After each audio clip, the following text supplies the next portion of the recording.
Bem-vindos à Igreja Trinity Online, uma alegria muito grande. Quero dizer para você o que a gente espera com esse ministério. A nossa visão é ver cristãos fiéis a Deus, cumprindo a sua missão no mundo com excelência. Isso é o que nós esperamos. E o que é que nós fazemos para isso? Ensinamos a Bíblia com honestidade, sabedoria e destemor através dos meios de comunicação social. Nossa visão e nossa missão. Vamos orar? Em nome de Jesus, Senhor, que a Tua presença santa e gloriosa, meu Deus, invada os corações e abençoe a todos aqueles que estão participando deste momento, para a Tua honra e para a Tua glória. Em nome de Jesus. Amém. Vamos adorar ao Senhor, cantar louvores ao nosso Deus com Songs of Trinity. Que Deus nos abençoe.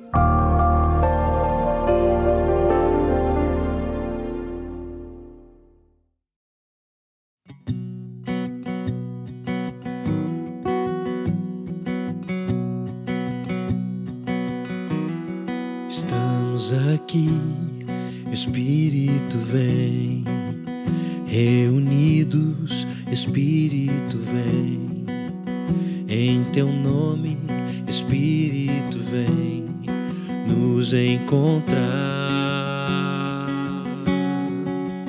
nos tocar, Espírito vem, nos curar, Espírito vem, libertar, Espírito vem nos transformar. Nos rendemos ante a Ti, Tua presença reina aqui, onde Tu estás, tudo novo se faz, glória e paz, plena alegria.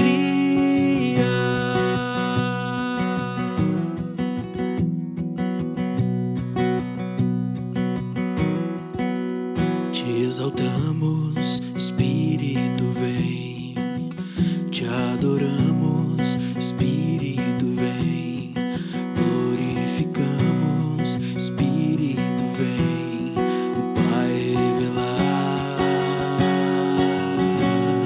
o Deus Criador, Espírito vem, Jesus Salvador, Espírito vem, o Consolador.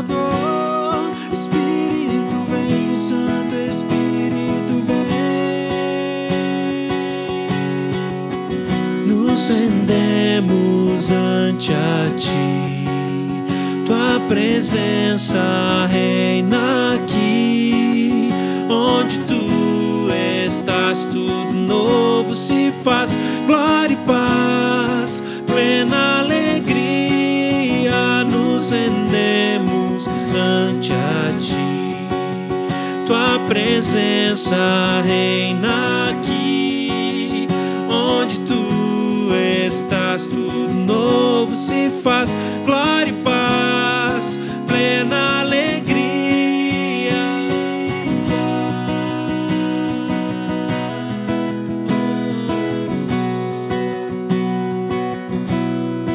Plena alegria.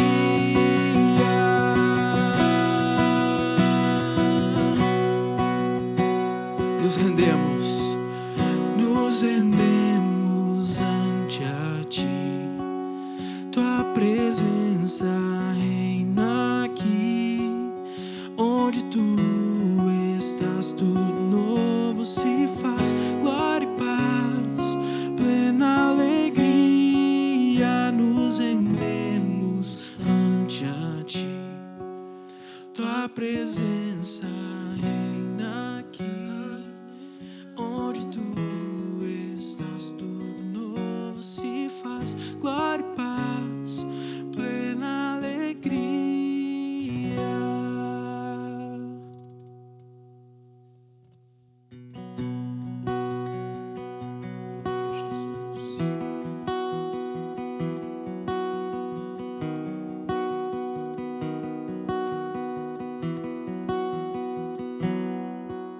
Aquele que criou todas as coisas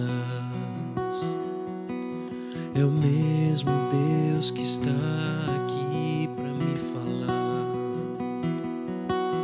no ventre de uma mãe coloca a vida.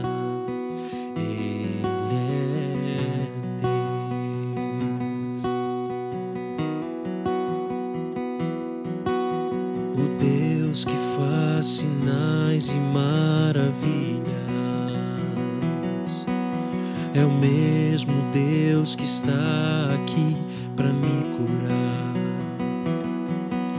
Do manto do meu rei emana a vida. Ele é Deus.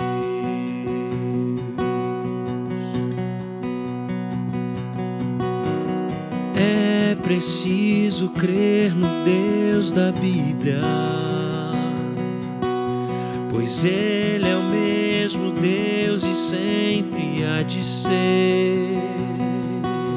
Em Suas mãos estão os meus milagres, só Ele é Deus.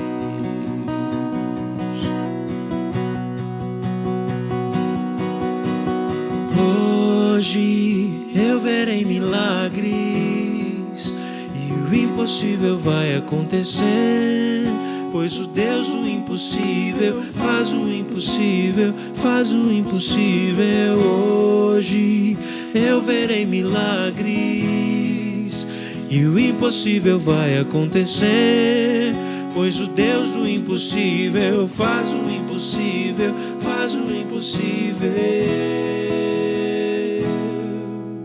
Aquele que pairava sobre as águas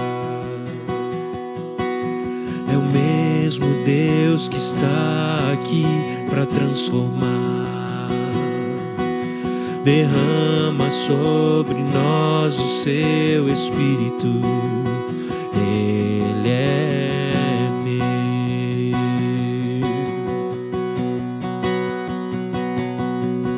Deus. Jesus morreu na cruz por meus pecados,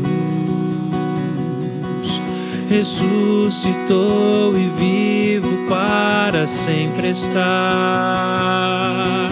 Sou seu herdeiro e canto sua glória. Jesus é Deus.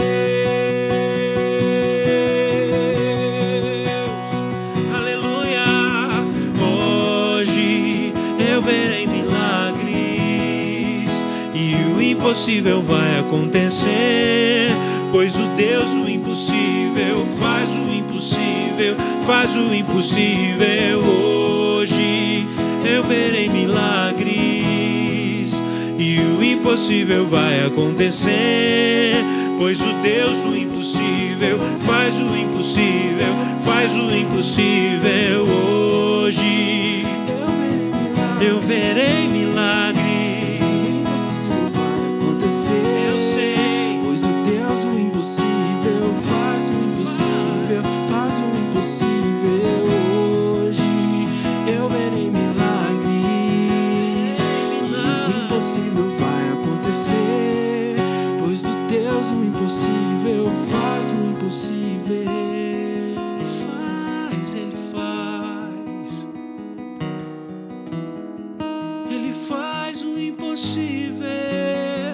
Ele faz o impossível acontecer. Ele faz.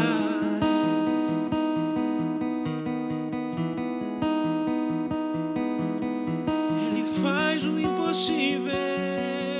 Ele faz.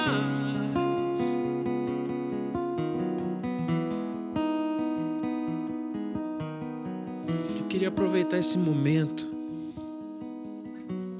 onde nós cantamos sobre milagres, onde nós cantamos sobre um Deus que não mudou, onde nós declaramos que esse mesmo Deus que fez todas essas coisas, Ele está aqui. E não só aqui, aí na tua casa.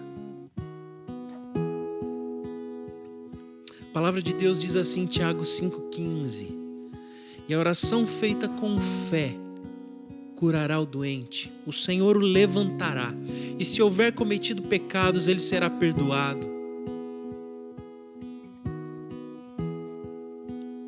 Nós cantamos sobre milagres, nós cantamos sobre várias partes da Bíblia, onde o Senhor miraculosamente curou alguém, tocou alguém, transformou alguém.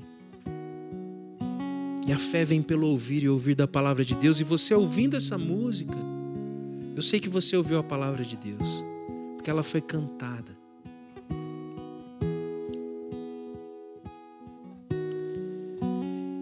E esse momento eu queria orar com você, que está precisando de uma palavra, mas mais do que uma palavra, uma cura, uma libertação, uma transformação. Eu vou orar por cura física, eu vou orar por cura emocional. E não só esse texto que eu disse, mas eu queria lembrar das palavras de Jesus antes de subir ao céu. Ele disse assim, Marcos 16, 15 a 18. E disse-lhes, vão pelo mundo todo e preguem o evangelho a todas as pessoas. Quem crer e for batizado será salvo, mas quem não crer será condenado. Estes sinais acompanharão os que crerem.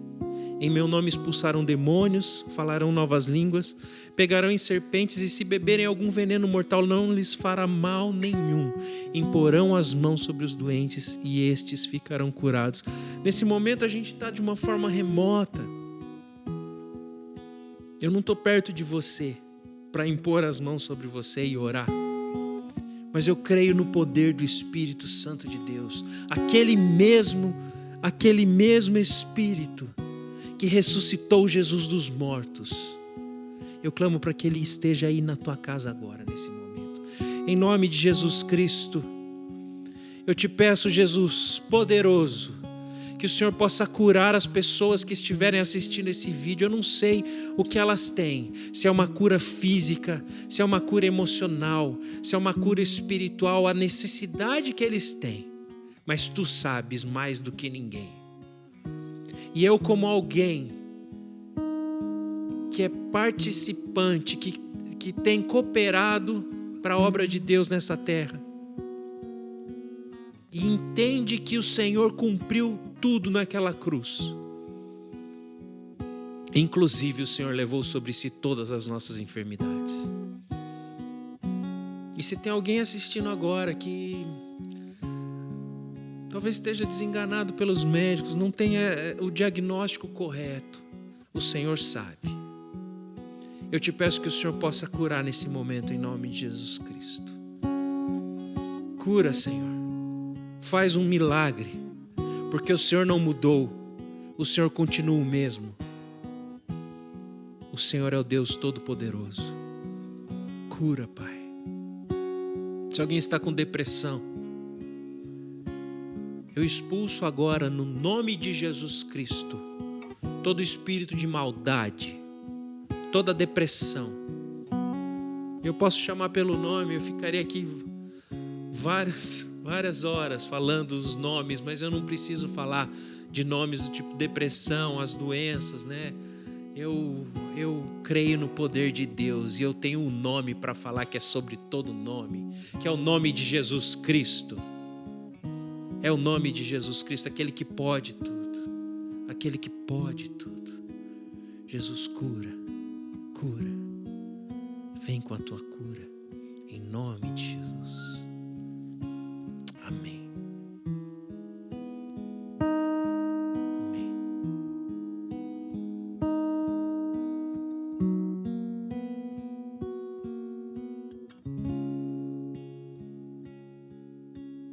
Hoje eu verei milagres e o impossível vai acontecer. Pois o Deus do impossível faz o impossível, faz o impossível.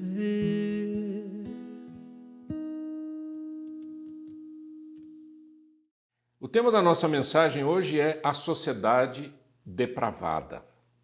Triste falar sobre isso, mas na verdade nós estamos estudando o livro de Romanos.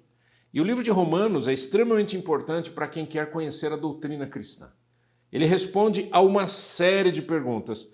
E hoje, com certeza, vai nos ajudar a entender uma série de questões a respeito do mundo, a respeito da sociedade, o que a gente vive e como a gente vive. E nós vamos ler Romanos capítulo 1, a partir do verso 18. Romanos capítulo 1, a partir do verso 18. Diz assim a palavra de Deus. É legal, eu sei que, mesmo que você não esteja com a Bíblia aberta, é importante você prestar bastante atenção ao texto bíblico. É um texto um pouco longo que eu vou ler agora, mas ele é extremamente necessário. Então vamos lá, Romanos 1, 18. Portanto, a ira de Deus é revelada dos céus contra toda a impiedade e injustiça dos homens que suprimem a verdade pela injustiça. Pois o que de Deus se pode conhecer é manifesto entre eles, porque Deus lhes manifestou. Pois desde a criação do mundo, os atributos invisíveis de Deus, seu eterno poder e sua natureza divina têm sido vistos claramente, sendo compreendidos por meio das coisas criadas, de forma que tais homens são indesculpáveis.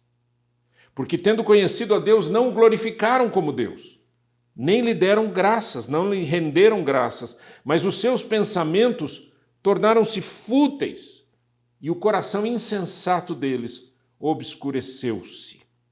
Dizendo-se sábios, tornaram-se loucos e trocaram a glória do Deus imortal por imagens, feitas segundo a semelhança de homem mortal, bem como de pássaros, quadrúpedes e répteis. Por isso Deus os entregou à impureza sexual, segundo os desejos pecaminosos do seu coração, para a degradação do seu corpo entre si. Trocaram a verdade de Deus pela mentira e adoraram e serviram a coisas e seres criados em lugar do Criador, que é bendito para sempre. Amém. Por causa disso, Deus os entregou a paixões vergonhosas. Até as suas mulheres trocaram suas relações sexuais naturais por outras, contrárias à natureza. Da mesma forma, os homens também abandonaram as relações naturais com as mulheres e se inflamaram de paixão uns pelos outros. Começaram a cometer atos indecentes, homens com homens, e receberam em si mesmos o castigo merecido pela sua perversão. Além do mais, visto que desprezaram o conhecimento de Deus, ele os entregou a uma disposição mental reprovável para praticarem o que não deviam. Tornaram-se cheios de toda sorte de injustiça, maldade, ganância e depravação. Estão cheios de inveja, homicídio, rivalidades, engano e malícia. São bisbilhoteiros, caluniadores, inimigos de Deus, insolentes, arrogantes e presunçosos. Inventaram maneiras de praticar o mal, desobedecem aos seus pais, são insensatos, desleais, sem amor pela família, implacáveis, embora conheçam o justo decreto de Deus, de que as pessoas que praticam tais coisas merecem a morte, não somente continuam a praticá-las, mas também aprovam aqueles que as praticam. É importante que eu faça aqui algumas considerações. A primeira consideração que eu quero fazer é que nós estamos estudando um texto, certo? Você não pode tirar um pedaço do lugar. Ele tem um significado dentro de um contexto maior. O apóstolo Paulo estava falando, eu não me envergonho do evangelho, porque ele é o poder de Deus para a salvação de todo aquele que crê, né? E ele fala sobre a justiça de Deus, e aí no verso 18 ele diz assim: portanto, a ira de Deus é revelada dos céus. Então, a grande questão é o que é essa ira de Deus? Né? A ira humana, quando a gente fala na ira humana, a ira humana ela é injusta, ela é irracional, ela é parte de uma emoção muitas vezes incontrolável, mas a ira de Deus não. Quando o apóstolo Paulo fala sobre a ira de Deus, ele está falando de uma santa hostilidade ao mal. Uma santa hostilidade ao mal e ao seu justo juízo. Lembra que a palavra justiça tem a ver com a base do juízo. A justiça de Deus ela é revelada dos céus, é a vontade de Deus, e Deus julga segundo a sua justiça. Então o que Paulo está dizendo é, olhem, a sociedade está depravada por conta de um abandono de uma série de verdades, de uma série de princípios espirituais, e, consequentemente, essa sociedade colhe resultados por conta disso. Então, quando Paulo diz a ira de Deus se revela, ele não está dizendo a ira de Deus se revelará apenas. Ele não está falando só sobre o juízo final, ele está falando sobre um juízo que constantemente acontece na vida de todos aqueles que desobedecem a Deus.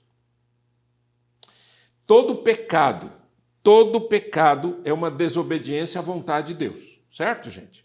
Pecado é uma desobediência à vontade de Deus. No momento em que eu peco, eu preciso compreender que mesmo que Deus me perdoe, existem consequências do pecado. Existem algumas consequências que a gente não vê. Por exemplo, poxa vida, eu fiquei bravo com alguém, Senhor, me perdoa, eu fiquei irritado, etc, etc. E muitas vezes a consequência não é tão pesada. Mas existem outras atitudes que vão gerar consequências muito terríveis para a nossa vida. Então isso é muito importante que o início, verso 18, logo que o apóstolo Paulo diz a ira de Deus se revela dos céus contra toda impiedade, desobediência, etc., o que Paulo está dizendo é que há uma santa hostilidade de Deus ao mal que nasceu no coração do ser humano. Ok? Vamos ficar por aqui por enquanto? Isso é muito importante. E aí a pergunta é, contra o que Deus tem essa hostilidade? Ele fala, verso 18, portanto a ira de Deus é revelada dos céus contra toda impiedade e injustiça dos homens que suprimem a verdade pela injustiça. A palavra impiedade, do grego, ela dá a ideia de falta de adoração ou falta de reverência a Deus. Então ele diz, a ira de Deus é revelada contra toda falta de adoração, falta de reverência a Deus, e contra toda injustiça.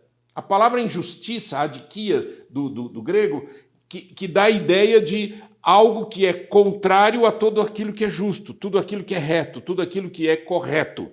Então é uma transgressão.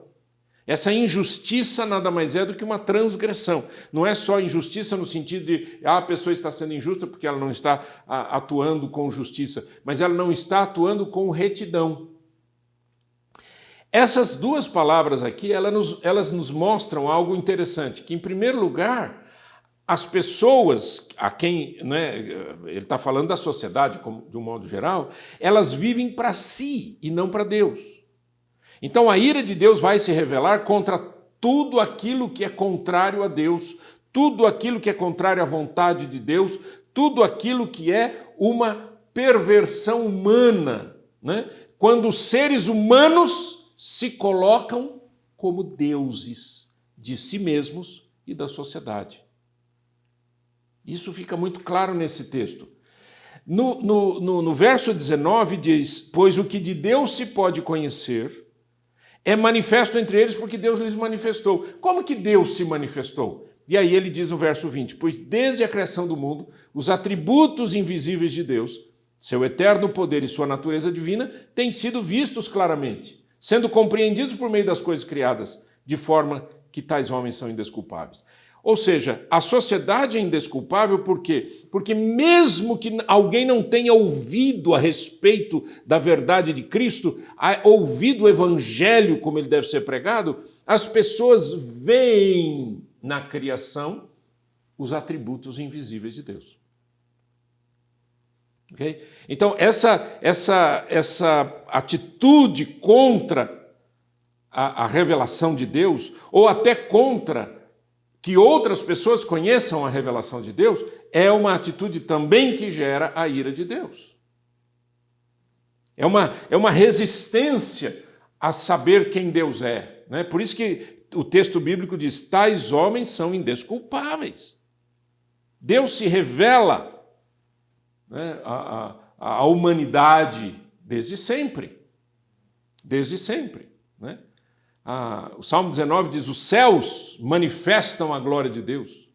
O firmamento anuncia as obras de suas mãos. Um dia faz declaração a outro dia, uma noite a outra noite, sem palavra nem som, ouve-se a sua voz.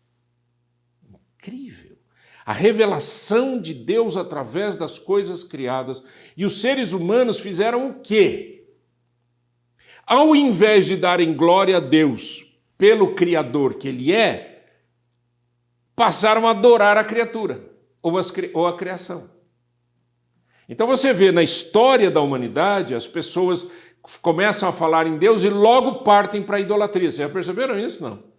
Começam, um Deus todo-poderoso. Então vamos adorar a lua, vamos adorar o sol, vamos adorar o macaco, vamos adorar o tigre, vamos adorar os seres humanos. Essa atitude idólatra é imediata por conta do que aquilo que Paulo diz, ele chama de raciocínio fútil. Verso 21, tendo conhecido a Deus, não o glorificaram como Deus, nem lhe renderam graças, mas seus pensamentos tornaram-se fúteis, e o coração insensato deles obscureceu-se. Então veja, quando ele fala em pensamentos fúteis, ele está falando, isso na palavra grega, da ideia de um pensamento que uma pessoa tem e que delibera consigo mesma. Ou seja, ela nem perguntou para os outros, ela nem perguntou para ninguém, ela não foi para Deus e disse, Deus, o que é isso? Ela disse assim, eu estou imaginando isso, eu estou achando isso, e é assim que a verdade existe. E passa a acreditar naquilo como verdadeiro. E aí nasce uma coisa chamada idolatria. Porque a idolatria é um coração que acredita que as coisas criadas são deuses. E acredita que aquilo tem poder sobre a vida. Olha que interessante, é um distanciamento total da verdade revelada a partir do Criador, né? Então eu passo a adorar a criatura, eu passo a adorar as coisas criadas como sendo mais importantes ou tendo algum poder sobre a minha vida, ou tendo algum poder sobre a nossa história. Por isso que Paulo chama isso de pensamentos fúteis. E ele diz, isso gera um coração insensato, uma ininteligência. Essa é a melhor tradução para a palavra grega que ele usa aqui de insensato. É uma ininteligência, é uma falta de inteligência, não é? Por quê? Porque a pessoa ela passa a acreditar, no fundo, que ela também é Deus. É uma coisa louca, né? Mas olha o que o pensamento faz. Os pensamentos humanos acabam gerando. E o que acaba gerando essa idolatria? Imoralidade. Guarde isso. Olha aqui. Estude a história do mundo. Estude a história do mundo. A história das civilizações. Dá uma olhadinha. Hoje está sendo tão legal, porque hoje tem tantos documentários, né, na internet. Você pega documentários sobre a história dos romanos, a história dos bárbaros não sei de onde, a história... Veja a história da humanidade e você vai perceber uma coisa, que as sociedades idólatras são as mais perniciosas e imorais. Porque ao adorar a criatura, ao adorar aspectos, né, que são criados, ou seja, adorar a criação e não adorar a Deus, faz com que a pessoa passe a adorar a si mesma. Então ela se exalta de uma tal maneira que ela passa a adorar o seu corpo. O corpo passa a ser a coisa mais importante da pessoa. Você pode ver que nas sociedades hedonistas, né, que é a sociedade da busca do prazer, é corpo. Tudo é corpo, né? É uma idolatria do corpo. Então não é só a idolatria de uma imagem, de uma estátua, mas é a idolatria de si mesmo, a idolatria do status quo, né? Daquela coisa de, poxa vida, essa sociedade é maravilhosa. E nós podemos viver aqui com o maior prazer do mundo. Não existem mais regras. A imoralidade, ela tem esse aspecto interessante. John Stott foi um excelente pregador e estudioso das Escrituras Sagradas, um inglês, John Stott. Ele disse o seguinte no seu livro sobre o estudo de Romanos: a falsa imagem de Deus leva ao falso entendimento do sexo. A falsa imagem de Deus leva a falso entendimento do sexo. Porque o apóstolo Paulo, ele diz, o povo ficou louco. Versículo 22 é isso que ele está dizendo. Dizendo-se sábios, tornaram-se loucos. E aí vem toda uma série de práticas sexuais contrárias à natureza da criação. Tem gente que acha que esse texto aqui fala só de um aspecto das atitudes sexuais reprováveis. Não, isso aqui está falando de tudo aquilo que é contrário ao princípio espiritual, à base da família. Esse é o grande problema. É uma falsa imagem que eu tenho de Deus, leva a um falso entendimento do meu próprio corpo. Por exemplo, em Mateus capítulo 19, verso 4, diz assim: não tendes lido que o Criador, desde o princípio, os fez homem e mulher, e que disse, por esta causa deixará o homem pai e mãe, e se unirá à sua mulher, tornando-se os dois uma só carne, de modo que já não são mais dois, porém uma só carne. Portanto, o que Deus ajuntou, não separe o homem. Era um momento que Jesus estava respondendo a algumas pessoas que estavam perguntando, a gente pode dar carta de divórcio? Quer dizer, pode se divorciar, não pode se divorciar? Aí aqueles judeus que vieram conversar com Jesus disseram, mas Moisés concedeu carta de divórcio. Ele diz, isso é por causa da dureza do coração de vocês. No entanto, no princípio não era assim. Isso é importante para o cristão. Eu tenho que sempre me reportar ao princípio das coisas. Por isso que o primeiro livro da Bíblia é o livro de Gênesis. Gênesis é a gênese, a origem de tudo. É a origem da criação, a origem do mundo, a origem dos homens, né, e mulheres, é a origem da família, é a origem do trabalho, é a origem das responsabilidades individuais, é a origem das responsabilidades coletivas, é a origem de toda a sociedade, a maneira como a sociedade deve viver e assim por diante, mas também a origem do pecado, a origem da desobediência, a origem de tudo está no Gênesis. Você tem que ler o livro de Gênesis sempre. Sempre temos que voltar ao livro de Gênesis. Então, quando o apóstolo Paulo, aqui em Romanos, ele diz assim, trocaram a verdade de Deus pela mentira, verso 25. Trocaram a verdade de Deus pela mentira. Da onde vem essa mentira? Dos meus próprios pensamentos enganosos, da minha própria futilidade, dos prazeres carnais, dos desejos intrínsecos internos que me levam simplesmente a obedecer aos meus hormônios e não obedecer aos princípios divinos. Então, quando a sociedade, por exemplo, quer fatiar a família, quer destruir a família, está destruindo princípios, ou pensa que está destruindo princípios que foram estabelecidos lá no Gênesis. Porque quando Jesus cita isso em Mateus 19, não é por essa causa deixará o homem pai e mãe, se unirá à sua mulher e serão ambos uma só carne, isso está lá no livro de Gênesis, capítulo 2. É o começo das coisas.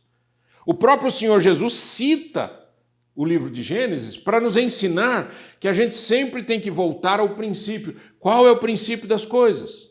Então, por exemplo, quando você estuda ética, moral, né, você está estudando valores, regras estabelecidas. Quando você diz que essa ética ela é cristã, você tem que olhar para as escrituras sagradas e buscar quais são os princípios cristãos. Existe uma ética que é uma ética relativa na sociedade atual, que ela nasce do relativismo filosófico, que diz o seguinte, o que é verdade para você passa a ser verdade. É isso que você acredita? Tá bom, tudo bem. E deixa eu fazer um parênteses aqui. Eu, como pregador, eu não tenho o direito, nem o dever, nem o direito de julgar as pessoas ou de condenar quem quer que seja. Eu não tenho. Se é uma pessoa que quer subir em cima da árvore e achar que ela deve viver lá em cima da árvore, o problema é dela. Eu, como um pregador, eu preciso anunciar aquilo que Deus estabeleceu nas Escrituras Sagradas. Quem crer e for batizado será salvo. Quem não crer será condenado. Ah, mas você não tem o direito de dizer que a pessoa é condenada. Eu não tenho direito nenhum. Quem disse foi Jesus. Eu só estou repetindo o que ele falou. Nossa, você está querendo agora sair da sua responsabilidade. Não, a minha responsabilidade é ser um pregador da palavra de Deus. A sua responsabilidade como um cristão é anunciar aquilo que a palavra de Deus ensina. E quem é que vai me condenar por eu acreditar nisso? O cara não quer morar em cima da árvore? Eu quero crer nisso. É simples assim. Agora, os princípios de Deus são sempre para o nosso bem. Vou repetir. Os princípios de Deus são sempre para o nosso bem. Sempre. O que Deus estabeleceu é sempre o benefício da gente. Benefício do nosso corpo, benefício da nossa alma, da nossa mente, benefício do nosso espírito. Benefício social, né? Benefício coletivo, o benefício da sociedade. Então, uma sociedade que rejeita Deus passa a adorar a si mesma, passa a colher os frutos disso tudo. Eu estava vendo outro dia Aliás, eu até sugiro que vocês assistam, né? Eu não gosto de ficar fazendo esse tipo de propaganda, mas eu acho muito interessante. Eu peguei no Netflix um documentário sobre ditadores. Muito interessante. Extremamente interessante. Interessante porque eles dizem assim, os ditadores andam baseados em certas regras. Obviamente, todas elas horríveis, maldosas, malignas, destruidoras, mas eles citam assim nesse... E uma coisa interessante é o seguinte, que esses ditadores, eles começaram sempre com algum desejo de melhoria. Você pega Fidel Castro, ele lutou contra uma situação muito terrível de Cuba, e ele queria alguma coisa boa. Você pega o ditador da Coreia do Norte, né, que foi colocado o primeiro, né, o avô desse atual, ele foi colocado pelos russos lá. Ele queria o bem do seu povo. Você pega o Enver Hoxha, que foi ditador da Albânia, ele queria o bem do seu povo. Você pega o Gaddafi, lá da Líbia, ele queria o bem do seu povo. Você pega o próprio Saddam Hussein no Iraque, ele queria o bem. Isso no começo. Mas o que aconteceu com eles? Todos eles se acharam deuses. E trocaram a verdade de Deus pela mentira. E passaram a viver a mentira e andar em função da mentira, e por causa disso destruíram o seu povo. Mataram os seus opositores, destruíram as pessoas através da fome. Da fome. Gente que queria comer e não podia comer. E os ditadores, né? O Stalin, por exemplo, que sucedeu ao Lenin, ele até queria o bem do seu povo no começo, mas depois ele se sentiu Deus. Milhões de pessoas morreram de fome por causa desse homem. Adolf Hitler, ele queria tirar os alemães do opróbrio, da vergonha, da perda, da angústia, da derrota da Primeira Guerra Mundial, né? E ele acabou destruindo pessoas, matando, acabando com tudo e consigo mesmo e com a sua própria nação.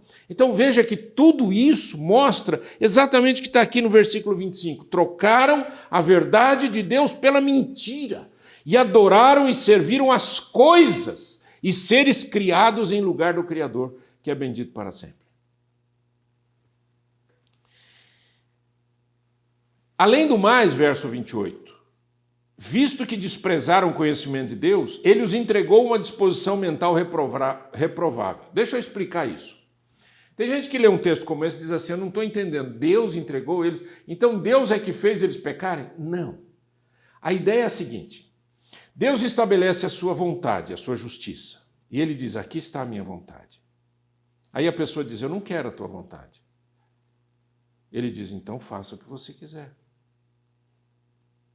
Entregou nesse sentido. Ou seja, o pecado nos afasta de Deus. E quando nós nos afastamos de Deus, nós nos aproximamos da mentira, do engano, do diabo, da maldade, da perversão, da destruição. Por isso que a partir do verso 28 ele diz, visto que desprezaram o conhecimento de Deus, Deus os entregou a uma reposição mental reprovável para praticarem o que não deviam.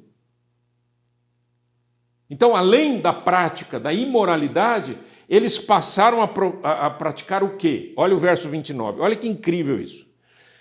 Tornaram-se cheios de injustiça. Lembra injustiça? A palavra adiquia, que é a falta de retidão. Maldade. Ganância.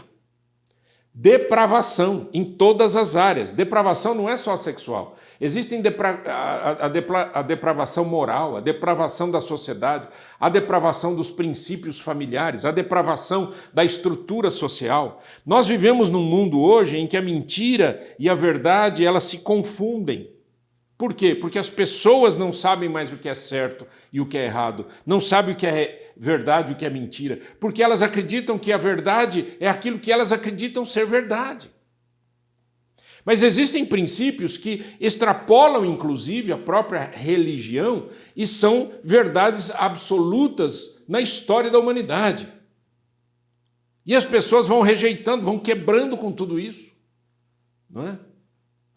Por exemplo, é um princípio de Cristo, mas é um princípio também na história da humanidade, que é fazer aos outros aquilo que você quer que seja feito para você. É chamada regra de ouro, né? Faça ao outro aquilo que você quer receber, aquilo que você quer que façam por você. Até nisso as pessoas estão se destruindo, porque elas fazem aos outros coisas que elas não querem que seja feito para elas. Então, tornaram-se cheios de injustiça, maldade, ganância e depravação, estão cheios de inveja. Olha para o seu lado, olha para você, olha para a sua família, cheios de inveja. Chega uma pessoa, por exemplo, chega para você e diz assim, meu tênis, comprei um tênis novo. Você olha e diz assim, isso daí deve ser uma fortuna, hein? Inveja, pura inveja, né? Ao invés de dizer, cara, que legal, estou feliz por você. Para que gastar o dinheiro nisso? Eu me lembro de uma pessoa que falou isso. Para que gastar o dinheiro nisso? Sabe quem foi? Judas Iscariotes. Quando Jesus uma mulher pecadora se aproximou de Jesus com um vaso de perfume e derramou sobre os pés de Jesus. Disse, para quê? Para que fazer isso? Isso daí é uma grana pesada, não sei o quê. E o texto bíblico diz assim, ele não falou isso porque ele estava preocupado com os pobres, mas porque ele era ladrão. Ele era ladrão. É isso que acontece do mesmo jeito, inveja, homicídios, rivalidades, engano e malícia. São bisbilhoteiros, caluniadores, inimigos de Deus, insolentes, arrogantes e presunçosos, inventam maneiras de praticar o mal, desobedecem a seus pais. Pense aqui comigo. Aquilo que a palavra de Deus explica, fala sobre injustiça, maldade, ganância, depravação. Aí fala homicídio, maldade. Ele põe no mesmo pé de igualdade desobedecer aos pais. Uau! O que é isso? O que é isso? É um princípio espiritual. É o princípio da obediência. Insensatos, desleais. Desleais. Tem um monte de homem aí, sem vergonha, que mantém a sua família formal e mantém a informalidade da sua perversão, andando atrás de um monte de outras mulheres. Está lotado de gente assim. E mulheres que estão fazendo a mesma coisa, porque agora as mulheres acham que elas podem fazer tudo também, né? Nenhum nem outro, nenhum nem outro. O texto bíblico diz, eles são insensatos, desleais, sem amor pela família, implacáveis. Esse monte de desgraça que Paulo está citando aqui, ele está citando como porque desprezaram, verso 28, o conhecimento de Deus. Então aqui eu tenho uma outra questão, que é uma depravação social. Eu tenho um problema de destruição da própria sociedade e das próprias relações sociais. Não é? Essa disposição mental reprovável, a palavra reprovável é interessante, que é uma palavra grega adokimos. Adokimos. Esse prefixo a no grego, ele nega a outra palavra. Então, dokimos eram homens, eram pessoas que, isso daí dentro da história grega, os dokimos eram pessoas muito íntegras. Porque naquela época, a moeda mesmo, a moeda de metal, era feita de ouro, de prata, de metais preciosos. E as pessoas roubavam a da moeda, certo? É por isso que você vê fotografias fotografias de moedas antigas, elas são todas tortas. Você já viu que elas são tortas? Elas não são circulares. Por quê? Porque a pessoa raspava, era de ouro, raspava, tirava um pouquinho, já ia guardando, e soltava a moeda. Aí pegava outra moeda, raspava mais um pouquinho, até formar uma outra moeda, porque era de ouro, certo? Os dokimos eram homens que eles não permitiam que esse tipo de moeda seguisse à frente. Eles impediam isso. Então existiam muitas regras na Grécia a respeito dessas moedas. Então se o cara fosse, eu raspei a moeda aqui, ó como eu sou esperto, raspei a moeda aqui, agora eu vou passar, os dokimos diziam, esse dinheiro não serve mais. Você perdeu esse dinheiro. Você perdeu tudo. Então, o que esses dokimos eram? Eram pessoas íntegras. E o que é adokimos? É não íntegro. Só que essa palavra, obviamente, ela não é só usada para a questão do dinheiro, ela é usada para a questão de ser algo reprovável. Por isso Paulo diz assim, Deus os entregou uma disposição mental reprovável, uma disposição mental adokimos, né? Uma mente reprovável. Essa disposição mental é a palavra mente em grego. Então ele fala em justiça, maldade, injustiça, maldade, ganância, depravação. Isso numa tradução, na tradução da Nova Versão Internacional. Na versão de Almeida diz injustiça, malícia, avareza e maldade. É tudo a mesma coisa, mas a ideia é adiquia, sem lei, sem regra. Porneia, depravação. Eu estou usando as palavras gregas para injustiça, maldade, ganância e depravação. Então, injustiça, adiquia. Porneia, que é toda depravação. Daí vem a nossa palavra porno, alguma coisa, pornográfico, porno isso, porno aquilo. Pleonexia, ganância, desejo de ter mais. E poneria, que é o propósito de desejos maus. Tudo isso, essas 4 palavras, elas acabam abarcando todas aquelas outras palavras que foram utilizadas por Paulo, como inveja, homicídio, rivalidade, engano, malícia, assim. Né? Você põe tudo isso daí embaixo dessas 4 palavras. Eu quero terminar dizendo o seguinte. O que Paulo ensina para a gente aqui em Romanos, de 18 a 32, é que existe uma outra maneira de se viver e que a gente não precisa seguir aquilo que a sociedade segue. E a sociedade segue uma revolta passiva e ativa contra Deus.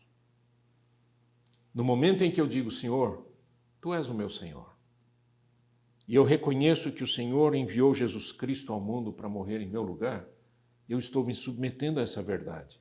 E a hora que eu me submeto a essa verdade, eu deixo de ser rebelde contra Deus para ser amigo de Deus. É isso que você quer? Ou você quer ser rebelde contra Deus? Vamos orar? Em nome de Jesus Cristo, Senhor, que essa palavra salve a nossa sociedade. Em nome de Jesus. Amém. E amém. Que Deus continue abençoando a sua vida, seu coração, e que você fique sempre aqui conosco, mas você pode ser um agente de transformação na sociedade. Sabe como? Pegando esses vídeos e publicando. Gente, a gente não ganha dinheiro com isso. Nós não somos youtubers, tá certo? Nós não somos pessoas que estão atrás de monetização de vídeos. Nós não fazemos isso. O que a gente faz esta é uma palavra de graça. De graça recebemos, de graça damos.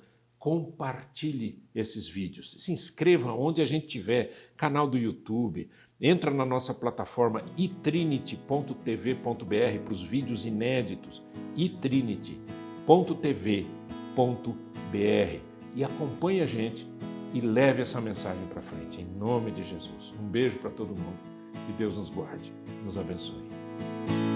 Deem graças ao Senhor, porque Ele é bom. Pra sempre é o seu amor. Ao único que faz grandes maravilhas. Pra sempre é o seu amor. Que com habilidade fez o céu. Pra sempre é o seu amor. Que estendeu a terra sobre as águas. Pra sempre é o seu amor. Exaltai o Rei de toda a criação, cantem de alegria a Deus. Rendei graças, povos, línguas e nações, cantem de alegria a Deus. Deem graças ao Senhor, o Deus dos deuses. Pra sempre é o seu amor. Com sua forte mão libertou seu povo. Pra sempre é o seu amor. O mar ele abriu e o povo conduziu. Pra sempre é o seu amor. O Deus que não se esquece do seu povo. Pra sempre é o seu amor. Exaltai o Rei de toda a criação, cantem de alegria a Deus. Rendei graças, povos, línguas e nações, cantem de alegria a Deus. Aquele que cumpriu as Escrituras. Pra sempre é o seu amor. Que veio por amor para salvar seu povo. Pra sempre é o seu amor. Jesus, o Rei dos Reis, Senhor de tudo. Pra sempre é o seu amor. Deem graças ao Senhor, porque Ele é bom. Pra sempre é o seu amor. Exaltai o Rei de toda a criação, cantem de alegria a Deus.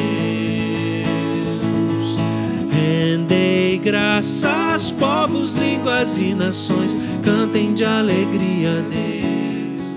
Pois ele é bom, seu amor dura para sempre. Pois ele é bom, seu amor dura para sempre. Pois Ele é bom, seu amor dura para sempre. Pois Ele é bom, seu amor dura para sempre. Exaltai o Rei de toda a criação, cantem de alegria a Deus.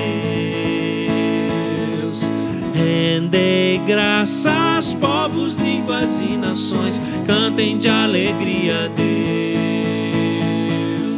Exaltai o Rei de toda a criação, cantem de alegria a Deus. Rendei graças, povos, línguas e nações, cantem de alegria a Deus. Exaltai, cantem de alegria a Deus. Rendei graças, povos, línguas e nações, cantem de alegria a Deus. Exaltai o Rei de toda a criação, cantem de alegria a Deus. Rendei graças, povos, línguas e nações, cantem de alegria